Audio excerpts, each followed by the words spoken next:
নিরোগ শরীর ও সবল মনের জন্য নিয়মিত যোগাসন জরুরি। সারা বিশ্বে এই বার্তা ছড়িয়ে পড়েছে। সেই ভাবনাকে মান্যতা দিয়ে বাঁকুড়া শহরে গড়ে উঠেছে হ্যাপি আওয়ার যোগা সেন্টার। এই যোগা সেন্টারের বর্ষপূর্তিতে 11ই জানুয়ারি বাঁকুড়া বঙ্গবিদ্যালয়ে এক মনোজ্ঞ সাংস্কৃতিক সন্ধ্যার আয়োজন করা হয় হ্যাপি আওয়ার সংস্থার পক্ষ থেকে।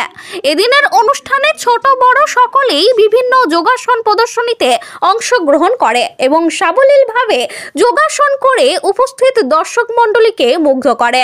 নাচে গানে আবৃত্তিতে শীতের সন্ধ্যাকে জমিয়ে দিয়েছিল সংস্থার শিক্ষার্থী ও শিল্পীরা।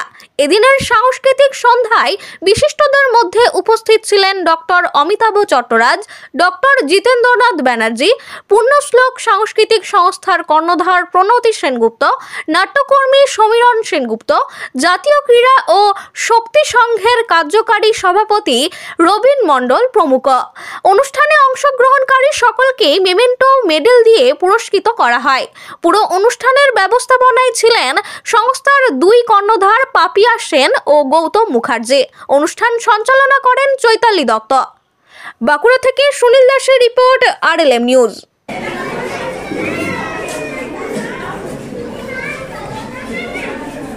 ধন্যবাদ ডক্টর চট্টরাজকে সুন্দরভাবে মেমেন্টো প্রদান করে আমাদের ছাত্রছাত্রীদের উৎসাহিত করছেন। আমি এরপর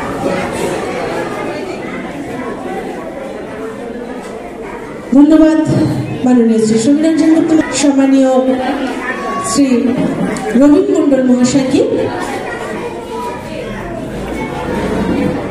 বাঁকুড়া জেলা যোগা সবুজ নবযুগের দূত, আমরা নতুন, আমরা সবুজ নবযুগের দূত, নতুন করে গড়ব মোরা এই বিশ্বকে, নতুন করে গড়ব মোরা এই বিশ্বকে, আমরা নতুন, আমরা সবুজ নবযুগের দূত।